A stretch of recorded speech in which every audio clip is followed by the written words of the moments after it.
Ô, Raul, Oi. eu só queria dizer que, no caso, tem que também tirar o imposto sobre transporte público. Em nenhum lugar do mundo se tributa transporte público. No Brasil, talvez seja o único país em que você tem tributação forte sobre transporte público. Precisa comando constitucional, Murilo? Não, né? Não precisa, não. É infraconstitucional, não tem problema. Você tem que ter uma visão de que você tem que desonerar as camadas, né? O transporte, a comida, o remédio. Até porque o remédio, o governo é o maior comprador. Eu levantei quanto custa o remédio no Brasil, 80 bilhões por ano, tanto para o SUS quanto para os privados. Que o SUS e os privados custam 500 bilhões, 250 para o SUS, 250 para os particulares, que são os planos de saúde. O remédio 80, o SUS atende 150 milhões de pessoas. Né? Quando você desonerar o remédio para a alíquota lá embaixo, você pode diminuir 20, 25 bilhões. Você perde receita, mas você também ganha. Quando você desonerar as máquinas e equipamento, que é para ativar a economia, todo mundo, todas as máquinas e equipamentos usadas no país, ativo fixo, que o Brasil é o único país do mundo que cobra, de um caminhão, de uma máquina, de uma indústria, de um aparelho médico, para que você quer cobrar imposto se você pode realocar isso em outro lugar? Deixa ele comprar essa máquina sem o tributo, para que ele possa produzir mais, gerar mais emprego, modernizar, fazer a economia girar. Então, a gente fica criando empecilhos. Você põe um computador para uso de uma empresa lá em cima, para quê? Deixa fluir o processo de modernização do país. Não há necessidade de você ficar com picuinhas. Você vai arrecadar do mesmo jeito que você precisa, os 34, 35 do PIB, desonerando alguns setores da economia que são essenciais tanto para o trabalhador quanto para as empresas, facilitando a vida deles. O custo de contratação. Por que eu reintroduzi a Confins, que dá um pouco de confusão?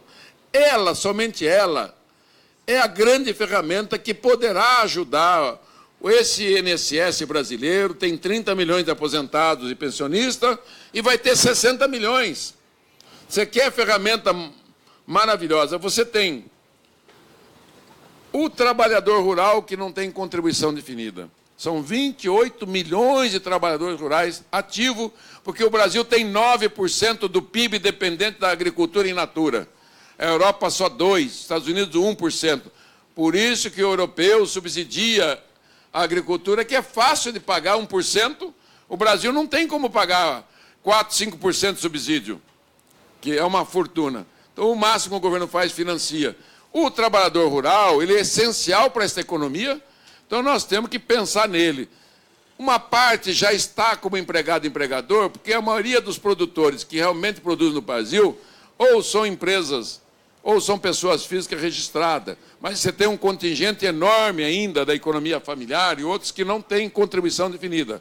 O autônomo, mesmo tendo criado o autônomo, que são 13 milhões de autônomos, virou o MEI 6 milhões e meio, os R$ 47,00 não cobre nada da aposentadoria, não dá para cobrir 20% de uma aposentadoria. Quando nós criamos o MEI, era R$ 127,00. Aí o governo interviu, acabou ficando uma contribuição inexpressiva. Então, você tem 13 milhões de autônomos. Quem são os autônomos? Todas essas pessoas que estão na vida da gente. É o pedreiro, é o carpinteiro, é o eletricista, né? O cara que conserta a geladeira, é o pintor, etc. 13 milhões. Você pode observar que eles não... mesmo 6 milhões e meio, a inadimplência já chega a 40%, mesmo que essa mixaria. Então, você vai ter um problema, pescadores e outras atividades. Você tem as filantrópicas, você tem que não paga patronal. Então, você vai ter milhões de pessoas que trabalham nessas filantrópicas. O idoso que não tem contribuição, o deficiente físico, já são 3 bilhões de benefícios de prestação continuada no Brasil. E se você abrir um pouquinho o acesso, vai para 6, para 9. Então, nós temos que pensar na Previdência, não só a alíquota empregado, empregador, mas também com uma ferramenta que possa diminuir esta alíquota de empregador, empregado um pouco, né? E também resolver esse problema dessas categorias que eu listei para vocês. Eu só estou colocando para reflexão que é o único ponto que nós encontramos com a Previdência aqui. Como arrecadar e o que arrecadar, né? Que aí o restante, a reforma da Previdência tem outras características que não fazem parte da parte nessa questão tributária. Aí eu já começo a entrar na seletividade, né, para racionalizar e simplificar. Nós vamos trabalhar com a extinção do ISS, ICMS, IPI, PIS, COFINS, né, CID. Ah, vamos manter a CID. Para que você quer manter a CID? Você vai ter um imposto único de combustível? Para quê? Né? O salário de educação você pode tirar lá da folha, coloca um dispositivo que nós já colocamos, né, Murilo? Está lá o dispositivo garantido, o mesmo valor do salário de educação, sem ter que cobrar lá. Cobra do outro lado. Quanto mais você desonerar a folha, mais esse empresário vai estar disposto a empregar gente. Ele vai ter uma... Né? Senão ele não quer, ele vai querer por máquina, ele não vai querer por gente. Quanto maior o custo... Bom, e o seletivo, que eu posso discorrer melhor dele aqui. Por que eu busquei o seletivo novamente? Que a maioria dos estudos só fala em IVA. Porque a Europa e os Estados Unidos têm seletivo. Eu fui entender por que eles têm seletivo e nós tínhamos e por que nós acabamos com o seletivo. Porque nós mensuramos o seletivo, pode dar até 40% da arrecadação da base consumo. Como você cobra de uma vez, ele não se comunica com o IVA fica com a alíquota menor. IVA com alíquota menor, você cobra mais fácil. IVA de alíquota de 20%, 30%, você não vai conseguir. Então, o seletivo ele é um moderador do apetite de alíquotas do IVA. Vai ficar bem claro, né? E também, como a ideia não aumentar a carga tributária imediata, o que você arrecadar da contribuição de movimentação financeira, também deduzir dessas outras duas bases. Né? Deduzir das outras duas bases, vamos dizer assim, nós vamos aumentar a arrecadação se a economia crescer. A economia vai crescer, a receita vai crescer acima do PIB. E nós vamos ter uma robustez de arrecadação a partir da hora que essa máquina voltar e vai começar a sossegar a vida de milhões de pessoas que dependem do setor público, os aposentados, os funcionários públicos dos 3 níveis e todos os programas sociais do país que estão encalacrados porque não têm receitas adicionais. E o seletivo é sobre energia mesmo, né? Combustíveis, telecomunicações, cigarro, bebida, veículo, que é o chamado as blue chips, né? É o filé mignon. Cobrou, você pode modular a cobrança do tamanho que nós decidimos aqui. Eles vão ser instrumento de arrecadação. Nós decidimos aqui arrecadar mais ali para diminuir a tributação da base consumo, serviço, bens e etc. Nós podemos modular isso do tamanho que quiser na segunda etapa, que são as leis complementares. E os municípios, o único que vai ter ganho nesse processo, não nos primeiros 5 anos, são os municípios. Na minha proposta, os 5 tributos ficariam com o município, de base e patrimônio. IPTU, que já é dele, o ITR, que é federal, e dele, 6,5%. O IPVA, que é 6,5% com o Estado, ficaria com ele. O transmissão intervivos, que é dele, fica com ele. E o causa-morte, que é estadual, passa para o município. Mas ele só vai se beneficiar disso do 6º ano em diante. Porque na nossa proposta vem as regras. Vamos lá. Bom, o 7º item, fim imediato da guerra fiscal entre o Estado. Acabar com a cunha fiscal nos empréstimos bancários. Quando o IOF transforma em CONFINS, por que cobrar imposto de empréstimo de um cheque especial, de um cartão de crédito e de uma remessa de dinheiro? Para quê? Para que encarecer o juro? Para quê? Né? Porque as grandes empresas, SA, elas lançam ações e pegam dinheiro sem ter que pagar juros. Quem compra uma ação de uma empresa vai pagar o que ela tiver de lucro, ela devolve para aquele que investiu na empresa. Mas aquele que não tem dinheiro vai no banco e você tem uma cunha fiscal de PIS, COFINS e de IOF. Para quê que você vai querer punir se o banqueiro não é ele que paga? Então, o que nós queremos do banqueiro? Que ele pague o serviço que ele presta e o lucro que ele tem. Então, nós vamos botar na bens e serviços, quais são os serviços que ele presta e acabar com essa confusão de ICMS, ISS, um tributa com 2, outro tributa com 5, entendeu? Dá para dar uma moralizada. Ele vai pagar aquilo que prestou de serviço, que ele cobra da gente. Não faz nada de graça. Eu pego todo dia meu extrato bancário, está lá, né, um juro sem fim. Então, vamos tirar a cunha fiscal. Né, vamos manter tratamento privilegiado para os simples. Vocês sabem que a economia brasileira é como a renda das famílias. Uma minoria das empresas concentra toda a arrecadação nacional. No Paraná é assim, de 300 mil empresas, 1.000 empresas maiores dá 90% da arrecadação. E as outras... Então, tem que também observar esta estrutura. E eu perguntava ao doutor Rachid e falei, a Receita Federal também, não tão pouco, mas tem umas 10, 15 mil empresas que respondem pela maioria das 10 milhões de empresas no país. Né? Novas tecnologias. Olha, a nota fiscal eletrônica e a cobrança eletrônica poderá ser introduzida. O que significa isso? O fim do declaratório.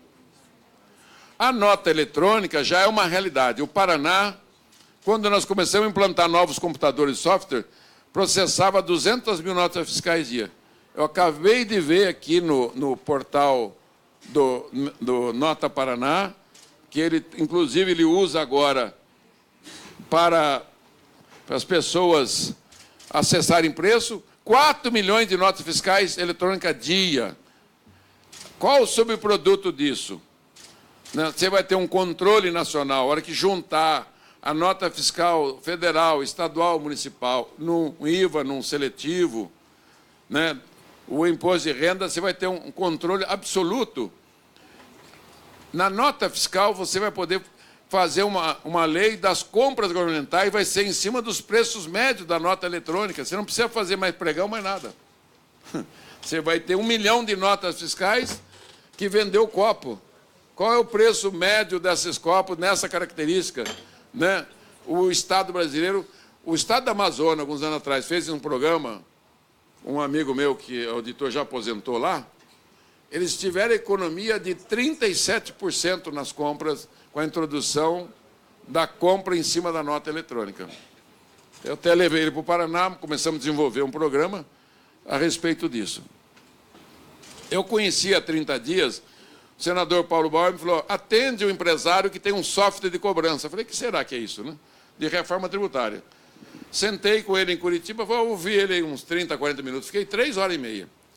Ele quer doar um software ao país, chama Miguel Aburrabi, tem até um portal dele.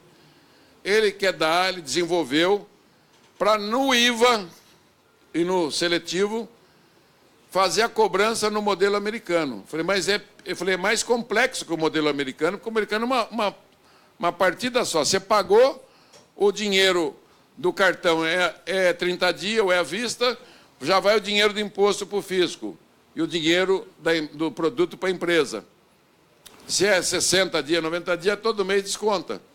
Eu falei, não, nós estamos preparados para esta complexidade. Ele já falou com o doutor Rachid, ele já falou com várias autoridades, eu trouxe ele outro dia aqui na comissão, nossos consultores, né, debateram, tiraram dúvida. Eu não tenho dúvida que a hora que você implantar um modelo desse, junto com a simplificação, você vai sair do modelo 0.4, motorzinho 2 tempos, para 4.0. Né? Você vai ter o sistema tributário mais moderno, avançado do mundo. E nós merecemos isso, porque nós temos o pior do mundo. Né? Nós estamos encalacrados 10 ao 6. E você sabe, né, Zalci? Você falou, Raul, o que eu faço? A guerra fiscal tomou todas as empresas de Brasília. Né?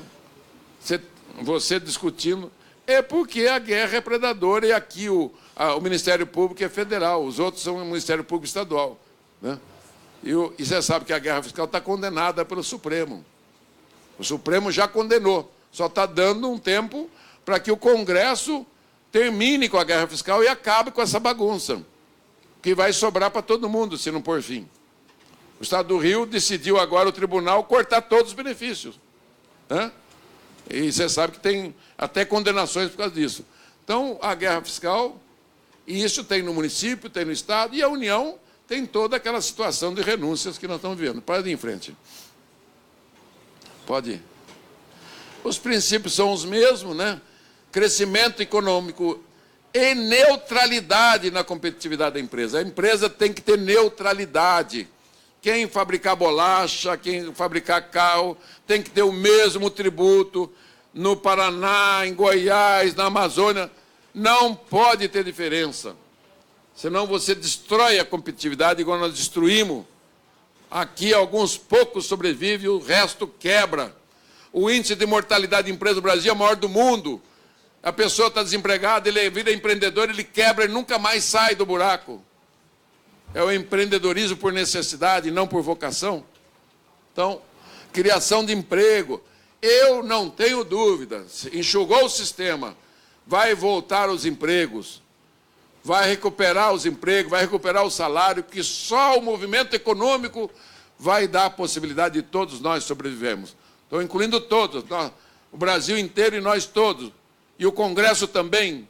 Nós temos que ter essas 4, 5 grandes bandeiras e encampar e botar, falar, nós vamos aprovar isso que é para o bem do país, doa em quem doer nesse momento, quem tinha benefício perde na hora, né? Quem quer manter poder sem poder ter o poder, vai perder esse poder, que nós queremos criar um sistema nacional, e respeitando, claro, a justiça social com a diminuição da pobreza, justiça fiscal, garantir a partilha de Estados, município e União. Mas como é que você resolve que o Estado, o município vai ganhar, vai perder, porque sempre foi o problema recorrente? Pensamos, falei, não tem outra saída. Primeiro, vamos congelar essa discussão de partilha por 5 anos. Pega a arrecadação do último ano, a média dos 2 anos, faz um bolo 100 do que deu da arrecadação líquida corrente, excluídos os repasses, excluídos os empréstimos, o que cada município, Estado da União deu, você vai ter um percentual. Digamos que a União fique com 50%. Ela vai ser sócia, junto com o Estado e o município, de 3 grandes arrecadações, do imposto de renda, do IVA e do seletivo. Ninguém vai tomar dinheiro de ninguém como é hoje. A União quer fazer o PIS/COFINS, melhorar a arrecadação, para não dar nem um centavo para Estado e município. Mais uma vez invadindo o ISS, né? E invadindo a base do município. Não pode pensar mais desse jeito e salvar a União e deixar Estados e municípios morrerem. Tem que estar abraçado. Ou cresce todo mundo, salva todo mundo, ou não salva ninguém. Está errado? Tem outra solução para essa partilha? Deixar a guerra fiscal do jeito que está? Para ter a caneta, para não arrecadar o potencial que tinha para arrecadar o ICMS e o ISS? Então, nós bolamos um segundo fator. Bom, ali tem todas... Exportação desonerada, não pode ter mais nenhum resquício na exportação. Dias atrás correu ali na divisa com a Bolívia uma exportação de gasolina e de todo mundo indignado. Falei, se a Venezuela que vende gasolina mandar para o Brasil, vem a zero também. Nenhum país do mundo exporta tributo. Nem o Brasil vendendo gasolina para a Bolívia, Venezuela, nem comprando de lá para cá. Nós não exportamos esse tributo, né? E não, nós tributamos quando recebemos aqui. Seletividade, distinguir os iguais dos iguais, capacidade competitiva, tudo isso está dentro do contencioso fiscal. Vai diminuir 80% do contencioso, vai ficar advogado sem serviço, né? E o Estado também tem muito advogado, para defender o Estado brasileiro. Então, vai simplificar brutalmente. Sem falar, né? Vamos em frente. Regra de ouro. Vamos manter a carga tributária. Não seja uma oportunidade de querer o governo aumentar a carga tributária. Não faremos isso, não permitiremos isso. 2, não haverá perda para a União, Estados e Município. 3, vamos trabalhar para ter déficit zero na Previdência, ou seja, na contribuição direta empregado-empregador, ou com a contribuição de movimentação. Vamos trabalhar, estudar, botar toda a inteligência para ajudar o país a encontrar uma solução, além das medidas que estão lá do outro lado da Previdência. Vamos ajudar. Vamos em frente. Também, pode ir em frente. Pode abrir ele. Bom, como é que resolve o poder de tributar, arrecadar e fiscalizar do Estado e município com ICMS e ISS? Pensamos, rezamos, pedimos. Só tem um jeito, fazer um fisco estadual no modelo alemão, nacional. Puxa todos os auditores estaduais e municipais de ISS por um superfisco estadual nacional, lei federal, não tem guerra fiscal, não tem renúncia, não tem crédito presumido, não tem crédito otorgado, não tem nada. Vai ser um aparelho de arrecadação, remunera bem esses funcionários, remunera também os da Receita Federal, que eu acho que tem que ter uma paridade, fica no topo das carreiras, porque o importante é ter a arrecadação justa e certa e para que o país volte a funcionar. Diminuímos as cargas, diminuímos os problemas, simplificamos e vamos para uma nova etapa do país. Ah, mas e os governadores? E os prefeitos? Minha gente, se cada província, se cada estado pensar no seu caso, né, não teria acontecido o que aconteceu. Eu fui 2 vezes secretário da Fazenda. E falo assim, com muito amor, eu sou municipalista e sou estadualista, eu sou pela descentralização. Mas tributo não dá para brincar. O que o Estado, os municípios têm que ter? Dinheiro para poder fazer seus programas sociais. E vir para cima do governo resolver os conflitos distributivos de alocação de recursos para o SUS, para os programas sociais, para os inúmeros encargos que tem. Uma revisão da despesa do SUS é outra parte. Então, quando você resolver, a economia volta a crescer, o dinheiro vai fluir para todos, vai ter na empresa, vai ter para o trabalhador e vai ter mais impostos. Então, é energização. E não se trata só de um projetinho de reforma tributária que quer criar um imposto ou 2. É isso que tem que ficar claro, que ninguém está aqui querendo inventar a roda. Eu não criei esse sistema, eu sistematizei 30 anos de estudos e projetos. Eu não inventei o IVA, eu não inventei o seletivo, eu não inventei a Confins, nem o imposto de renda, ele já existe. O que esse deputado, a relatoria, a comissão e a consultoria, juntou tudo isso que foi debatido no Brasil e faltou um momento de oportunidade. Por que não foi feito? Porque não era a hora, não estava maduro, porque as condições... O Brasil sofrido hoje, o Congresso sofrido, refém da população, vai dar esse presente ao país. Daí ter que conversar olho no olho com os governadores. Zona Franca de Manaus, vamos conversar, como é que fica, não tem nada escondido, ninguém vai fazer nada na trapaça, vai ser claro, tem que dar uma solução para a Zona Franca de Manaus, claro, porque foi feito um desenvolvimento e um investimento lá. Então, vamos analisar com cuidado, né? Vamos ser responsáveis com eles. Os fundos constitucionais, vamos respeitar e também ver o que pode ser feito. Então, cada segmento, setor que tem na sociedade brasileira.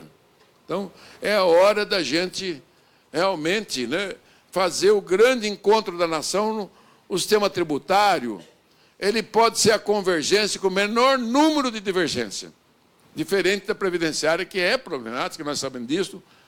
A trabalhista não é tanto, porque até as centrais estão com o saco cheio desse número de demanda, do custo elevado da justiça em relação aos benefícios aos trabalhadores. Então, nós podemos, sim, né, fazer tudo isso. Relembrando, A renúncia fiscal de 500 bilhões? Mas não vai ter renúncia? Eu falei, mas não existe mais o imposto. Não vai ter mais o ICMS, IPI, o PIS, COFINS. Então não tem renúncia. Quem quiser benefício fiscal vai ter que fazer igual aos países europeus. Eu estava no Canadá há uns 5 anos, numa missão, eu e o Tossi do Pará e mais algum, que o Tossi está no Banco Mundial agora. Aliás, encontramos em São Paulo outro dia, o Banco Mundial